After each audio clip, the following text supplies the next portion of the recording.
¿Qué tal? ¿Cómo están, amigos de nuestra comunidad de Seulver? El día de hoy nos encontramos en un programa más de La Voz del Derecho. Este es su podcast que traemos para todos ustedes con la finalidad de venirles presentando diversos temas jurídicos, pero que en estos momentos nos hemos venido enfocando en el tema para el cual estamos a unos 10 días de que tenga a cabo este ejercicio, que es la elección judicial.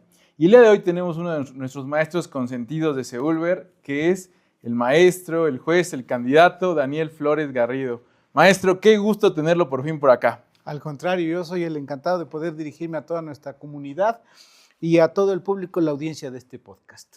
Muchas gracias. Usted, vamos a ver al grano, ¿usted qué candidatura tiene? Soy candidato a magistrado del Tribunal Colegiado en materia civil. Materia civil. Candidato a magistrado federal, básicamente. Ok. Y la pregunta clave aquí sería, de inicio, ¿no? Vamos ahí.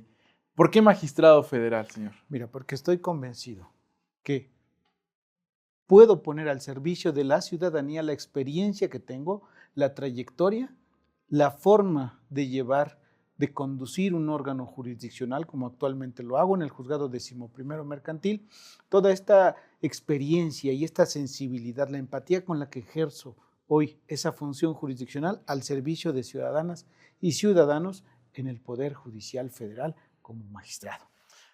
Vaya, yo sé que no necesita presentación, pero si nos quisiera contar un poquito acerca del tema de la experiencia, por dónde han dado, de todo esto. Eres muy amable conmigo, gracias. Sí, mira, soy actualmente juez 11º especializado en materia mercantil, Daniel Flores Garrido. He sido, además, diligenciario. Mi carrera dentro del Poder Judicial del Estado empezó como diligenciario en un distrito judicial de Tlatlauquitepec, foráneo, donde tuve experiencia notificando, desde luego, en escenarios, no como en capital, que es muy identificable, por ejemplo, los domicilios, ¿no? Claro. Siempre afrontando retos a los que se enfrenta la comunidad jurídica día con día, identificar algunos problemas y las realidades, ¿no? Ahora, después de ser diligenciario, fui secretario en el juzgado primero y segundo familiar, aquí en Puebla Capital.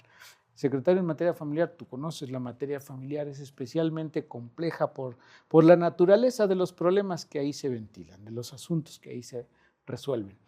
Y en 2019, en un concurso, en una convocatoria, concursé por oposición para ser juez. En esa época, un programa emergente para abatir el rezago en emisión de sentencias en materia familiar. 2019 logré posicionarme como juez, asumir este cargo y esta responsabilidad desde el primer momento, como lo he hecho desde que ingresé al servicio público. Si venimos, así me lo planteé en aquel momento, a abatir el rezago, es precisamente a lo que nos debemos enfocar. Desarrollé metodologías de trabajo al interior del juzgado para precisamente resolver de forma genuinamente pronta y expedita. Es decir, por ejemplo, nuestra comunidad jurídica sabe cuánto tiempo tarda en emitirse una sentencia, vamos a decir, de un juicio de rectificación de acta. Cuando llegué al juzgado tercero auxiliar, dije, bueno, vamos a desarrollar un esquema de trabajo de estos juicios de rectificación de acta, donde en una hoja, frente y vuelta, podamos emitir la sentencia, no más para eficientar el recurso. Es decir, concretarnos al argumento esencial. Que lo hagamos en 20 minutos, que podamos hacer una sentencia de rectificación de acta en 20 minutos. De modo que la primera hora del día sean 3 rectificaciones, de 3 a 4 sentencias de rectificación de acta, sí. Posteriormente asumir ya el análisis de otros asuntos de mayor complejidad. Y de esa forma fui implementando algunos cambios para ser muy concretos y ser muy eficientes y eficaces. Después del juzgado tercero auxiliar, el Consejo de la Judicatura del Poder Judicial del Estado determinó adscribirme al juzgado civil y penal de Acatlán, donde estuve alrededor de 4 meses, y a partir de septiembre de 2021 estoy en el juzgado 11º especializado, anteriormente en asuntos financieros, hoy en materia mercantil. Esa subespecialización ya se convirtió también, como los demás juzgados, en materia mercantil. Es decir, señor, tenemos todos los pasos de la carrera judicial y ahora buscamos el siguiente. Exacto. Mira, esta reforma Este proceso histórico nos llama a asumir compromisos más altos, a asumir responsabilidades de mayor complejidad, a poner al servicio de ciudadanas y ciudadanos nuestro mayor esfuerzo, no escatimar esfuerzos.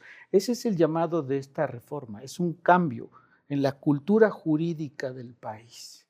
Pues no debemos obviar el alto potencial que tiene esta reforma si consideramos que es un llamado a mantenernos presentes, hablando de justicia en la sociedad, recuperar espacios públicos y académicos que en otro tiempo ciertamente fueron de alguna forma abandonados, lo cual zanjó una distancia entre la sociedad y las personas juzgadoras. Hoy podemos recuperar esos espacios, pero mantenerlos vigentes para hablar de justicia y de derecho. Claro, entiendo que esa es la idea de la reforma, ¿no? Acercar a la justicia a la sociedad. Por supuesto, por supuesto. Quien piense que después del 1 de junio, juzgadores y juzgadoras, que hoy somos candidatos, volvemos atrás del expediente, atrás de una barrera de expedientes, atrás del escritorio, creo que no estamos dimensionando el alto valor, el alto potencial que tiene esta reforma. Porque este encuentro con la sociedad, que es necesario por esa distancia que hubo durante mucho tiempo, produjo esencialmente dos cosas: que hoy la ciudadanía no sabe qué hace un juez o un magistrado. Y en 2 meses de campaña es algo muy cercano a lo imposible explicarlo. Sí, claro. Sin embargo, estando presentes a partir del 2 de junio, hablando de lo que hacemos, hablando de lo que se hace bien, rindiendo cuentas de frente a la ciudadanía de la confianza depositada el día de la jornada electoral, podemos crear un nuevo escenario. La justicia, como hoy la percibimos, es producto de ese sistema anterior a la reforma. Habremos de empezar a construir un nuevo ecosistema en torno al derecho y la justicia. Y sobre esto, señor, ¿cuál es su visión sobre cómo debe ser la justicia en México? ¿Cómo debe ser el nuevo Poder Judicial Federal, que es ahorita el tema, y en 2 años serán los poderes judiciales, bueno, del estado de Puebla, y algunos otros estados ya están también implementándola? ¿Cuál es el panorama que tenemos frente a eso? Mira, los procesos democráticos no son ajenos al derecho. Hoy tenemos un Código Nacional de Procedimientos Civiles y Familiares. Hoy tenemos juicios orales, ya desde el 27 de enero de 2011, tenemos juicios orales en materia mercantil. ¿De qué van los juicios orales? De hablar de frente al justiciable. El principio de inmediación considero que no solo significa que el juez presida la audiencia, tiene una vertiente adicional, que significa que la persona juzgadora debe dirigirse especialmente al justiciable en la audiencia cuyos derechos están siendo ventilados en ese asunto. Pues al resolver, y no solo en la sentencia definitiva, sino en todas las decisiones procesales, debemos aterrizarlo de forma muy entendible al justiciable, especialmente en asuntos en los que hoy tengo a mi cargo. Me gusta hacer esa separación cuando las partes están presentes y no son abogados. Si son solo abogados, apoderados, etcétera, pues evidentemente conocen los aspectos técnicos de la audiencia. Sin embargo, cuando el justiciable está presente, procuro adecuar mi comunicación, mi lenguaje, la estructura, de manera que sea entendible por la persona, por el justiciable. Y evidentemente la sentencia definitiva debe ser explicada de forma que él lo entienda. Entonces es una justicia mucho más democrática. Incluso considero que la persona juzgadora debe ser identificada por el justiciable, no en función de cómo viste, ni en función de si pega más fuerte o más despacio con un mallete, sino porque es quien le explica la decisión judicial. Lo que le transmite. Exactamente, la comunicación. Entonces, como ves, la comunicación adquiere un papel especialmente importante en estos procesos o procedimientos de justicia democrática. Que sea entendible la racionalidad y la objetividad de la decisión judicial. Que no, dicho sea de paso, no se pierde con la reforma. La obligación de fundar y motivar sigue estando presente. Claro. La cercanía con la ciudadanía no debe representar un cuestionamiento a nuestra objetividad, a nuestra imparcialidad. Debe significar que asumimos compromiso humano de juzgar con el principio de realidad, de juzgar de frente a la sociedad. Entonces, si esto que hacemos en inmediación, en juicios orales, lo escalamos a un nivel de un tribunal colegiado, claro que las decisiones pueden ser presumibles, vamos a decirlo de esa manera. Mantener contacto cercano que genere un doble efecto. Por una parte, que la ciudadanía tenga esa lectura de lo que hace un nuevo magistrado o un magistrado del nuevo Poder Judicial. Y por otro lado, dotarle a esta persona juzgadora de esa sensibilidad, de sentir el pulso de la realidad, adquirir esta dimensión que te da el mantenerte presente y cercano a la ciudadanía. Y sabe, la reflexión que hacemos de esto nosotros es lo que acaba de decir usted. La oralidad, uno, estriba mucha capacidad. Ustedes que están ahí en el día a día, estriba tener las cosas aquí, porque no tienen oportunidad de pronto tanto de estar consultando, o sea, es en ese momento resolver.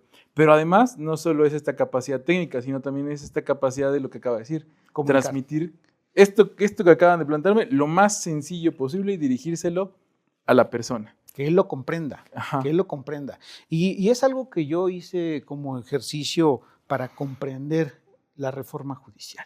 Dije, bueno, vamos a ver hacia adelante, vamos a verle el potencial benéfico. Y entonces comprendí que es a lo que nos lleva, a comunicar. No solo en campaña, te digo, no solo necesitamos de la ciudadanía y del electorado de aquí al 1 de junio, especialmente necesitamos hacer comunidad en torno a la justicia y al derecho. Por eso los invito a que me sigan en mi página de Facebook, Daniel Flores Garrido. Hagamos comunidad en torno a estos temas y a partir del 2 de junio ocupemos esta oportunidad que tenemos de revolucionar la cultura jurídica del país con la participación de la ciudadanía. Creo, todo ejercicio que involucre la participación ciudadana tiene alto potencial benéfico. Entonces, esta reforma nos llama a las personas juzgadoras que queremos aspirar a un cargo y a los candidatos externos que quieran ocupar uno a contar con las habilidades duras, la técnica, sí, claro, la ciencia jurídica. Por supuesto, es un presupuesto, es una condición que ya tomó en cuenta el comité de evaluación, los comités de evaluación, contar con esas habilidades duras, pero además contar o desarrollar habilidades blandas, como la comunicación, las relaciones interpersonales, para encontrarnos con la ciudadanía. La sensibilidad, ¿no? La sensibilidad, ¿sale? Para darle esta dimensión,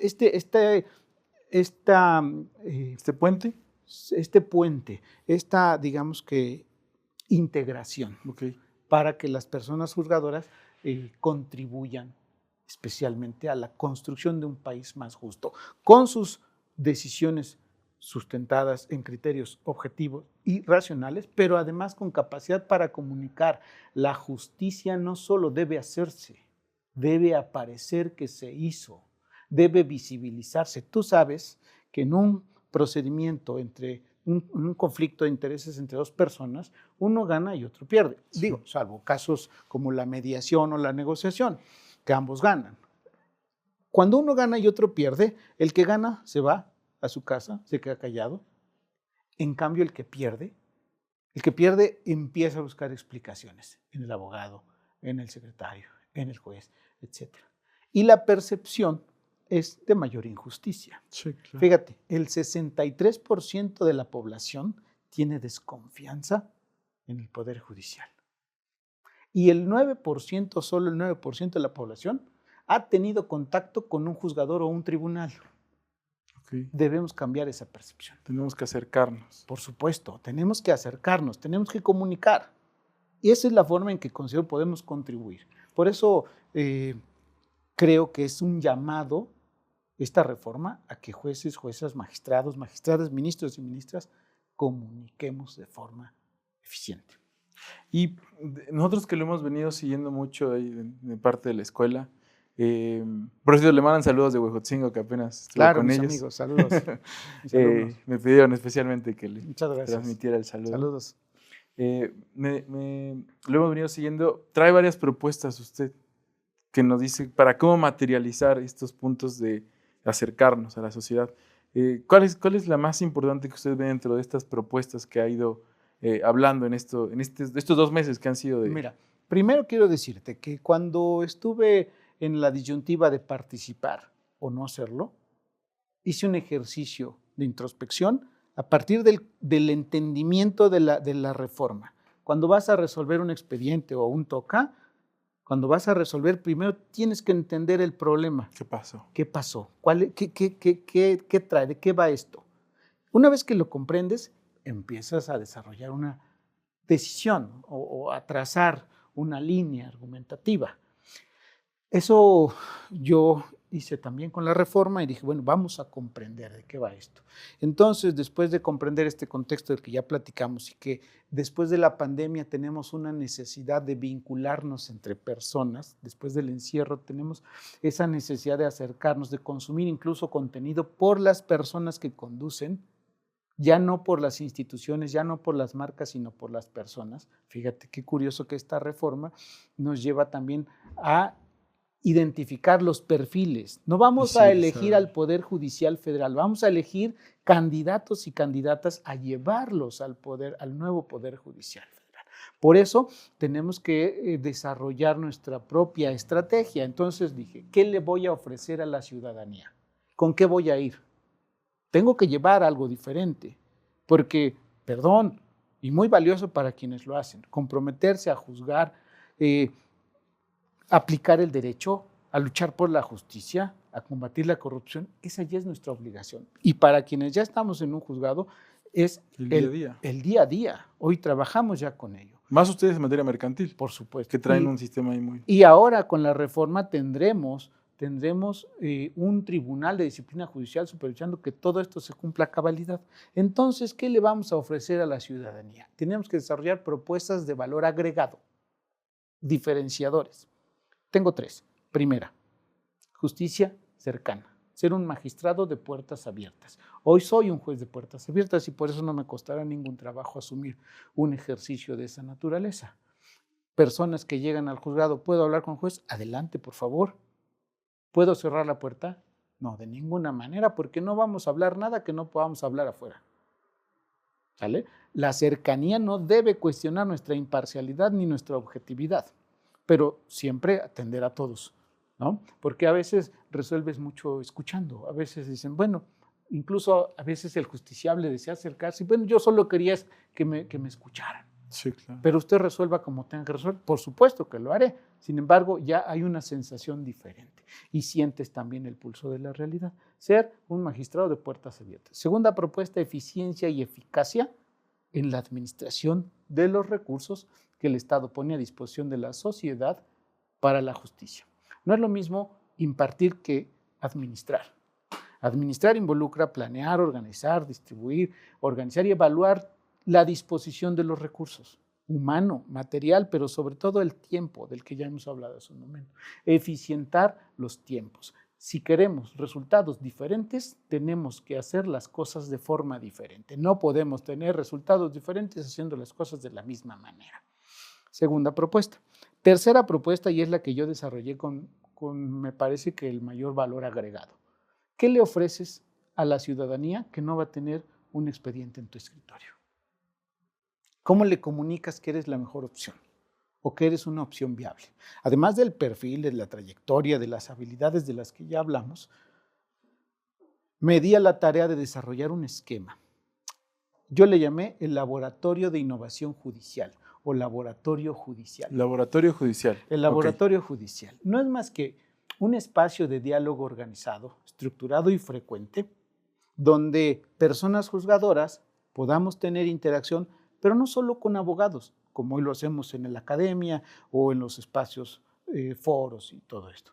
Espacios de diálogo con la sociedad, organizaciones civiles, ingenieros, contadores, pueblos originarios, colectivos, donde podamos interactuar estructuradamente, con diálogo, sobre temas que sean cuestiones relacionadas con el derecho y la justicia, líneas temáticas bien definidas, de modo que se genere en una sede, en un día, en una mesa de trabajo, un pliego a manera de posicionamiento de la sociedad en torno a ese tópico. Colocar todo esto en un repositorio para que personas juzgadoras, no solo del Estado, de cualquier latitud, hoy aplicamos los hechos notorios, por ejemplo, cuando son de fuente confiable, los sitios de internet, poner a disposición de las personas juzgadoras un elemento adicional del andamiaje jurídico con que hoy se construye una decisión judicial. Tomamos leyes, doctrina, principios, derechos humanos y construimos una línea argumentativa o un argumento. ¿Qué te parecería que tú en el Toca mañana puedas tomar como referente, desde luego con sus dimensiones, hay que decirlo, no podemos prometer nada que no esté en nuestra esfera de facultades y competencias, pero incorporar un posicionamiento de la sociedad? Adicionalmente, sobre este tema en particular, hay un posicionamiento, un pliego que fue resultado del diálogo frontal entre personas juzgadoras y miembros de la sociedad, agentes de la sociedad. Es tener diálogo con ellos. Exactamente, es darle voz a la ciudadanía. Por supuesto que puedes apartarte de ese criterio, solo es referente, orientador, no es vinculante como la jurisprudencia hoy en día. Sin embargo, podemos darle voz a la ciudadanía, que ese resultado del diálogo, sea o no considerado, ya tienes cierta obligación, al menos social, de decir, no adopto esta posición porque la ley dice esto, porque la jurisprudencia establece esto más, o sí, es referente, la opinión de la sociedad se decanta en este sentido y se robustece el sentido de mi decisión judicial. Darle voz a la ciudadanía en los temas de justicia de esa manera. Y también creo que es que nos escuchen un poco, o ustedes están como personas juzgadoras, porque esa es una de las grandes críticas de la reforma, ¿no? A veces no entender las resoluciones o que no hubo esa apertura. Claro. Y esta es una oportunidad de poder explicar muchas de las cosas que se resuelven. Claro, estos espacios de diálogo tienen muchos efectos benéficos, potencialmente hablando. Rendir cuentas a la ciudadanía. ¿Por qué no comenzar una sede hablando de 2 o 3 resoluciones que se hayan dado en el tribunal a manera de rendición de cuentas de la confianza depositada este 1 de junio? Y de esa manera, hoy qué difícil, decíamos, qué difícil es explicarle a la ciudadanía qué hace un magistrado, qué hace un juez. Sí. Pero si tuviéramos interacción más constante, estamos hablando ahorita, en este momento, desde la cultura jurídica anterior a la reforma. Veamos, después de estos ejercicios de diálogo y de interacción, si la ciudadanía ya empieza a tener otra percepción. La palabra crea realidades. Hablemos de justicia en la sociedad para contribuir a la construcción de un país más justo y para lograr la paz social que hoy tanto necesita nuestro país. Y creemos en verdad desde Seúlver que se va a hacer realidad ese laboratorio judicial, que usted pueda encabezar ahora, que sean los resultados, que son el 15 de junio. Mira, es un compromiso. Esta propuesta la inicié así, sí, con papel y lápiz, al plantearme qué voy a llevarle a la ciudadanía, pero fue creciendo a lo largo de la campaña, se fue perfeccionando, digamos, fue evolucionando. Y hoy, así como lo hemos diseñado, ya es el resultado del diálogo que hemos tenido a lo largo de estos 2 meses de campaña. Prácticamente ya lo ha venido haciendo. O sea, al estar acercándose con la gente ya lo ha venido haciendo. Por supuesto que ya hemos venido haciendo compromiso de hablar de temas, de las relaciones con la justicia y enriqueciendo este proyecto que ya no es mío, ya es de todas y todos. Y en Seúlver lo vamos a acompañar con todo eso. Muchas gracias.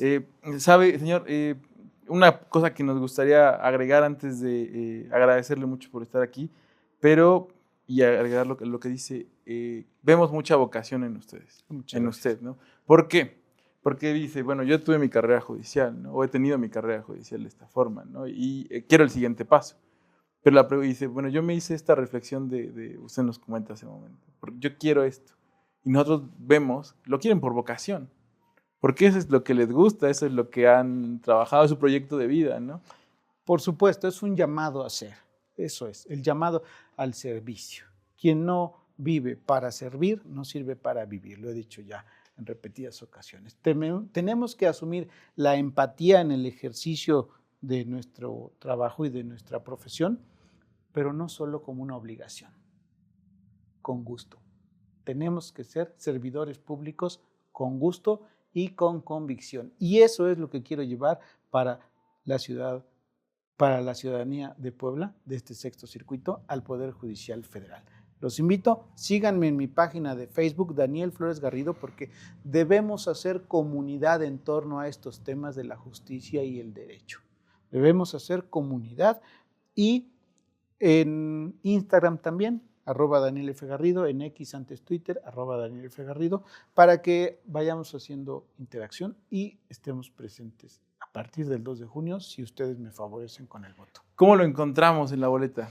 Boleta rosa, número 20. Está bien fácil. Bien fácil. Quien opine lo contrario se está dejando llevar por esas narrativas construidas que son adversas. Boleta rosa, número 20. Bien fácil. 6 boletas va a tener la ciudadanía en la casilla, en la boleta rosa, poner el número 20. Con eso estamos sumándonos a este proyecto. 20 años de la pandemia, ¿no? Lo que viene diciendo usted. Año de transformación. El 20, exacto. Año de transformación, rosa, número 20. ¿Qué te parece?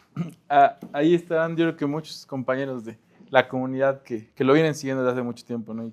Y a propósito que tocas el tema de la comunidad jurídica, hoy tenemos que dirigirnos no solo a, sí, mi público más con quien puedo comunicarme más rápido es con abogadas y abogados, sí, desde luego, pero debemos asumir el reto de comunicarnos con ciudadanas y ciudadanos, de llegar a toda la población y además darles voz. Pues ya lo escucharon. Muchas gracias, señor, por estar con nosotros. Sabemos lo apretado que está, de verdad, la invitación por haber estado con nosotros. Ya saben, boleta rosa, número 20, magistrado en materia civil, Daniel Flores Garrido. Gracias. Pues, amigos de Seúlver, de su programa La Voz del Derecho, les agradecemos mucho haber sintonizado una vez más este programa. Ya estamos a días de la elección, los seguimos invitando a que participemos dentro de este ejercicio inédito dentro de nuestra vida pública. Tenemos una cita con la historia de nuestro país, 1 de junio. Boleta rosa, número 20.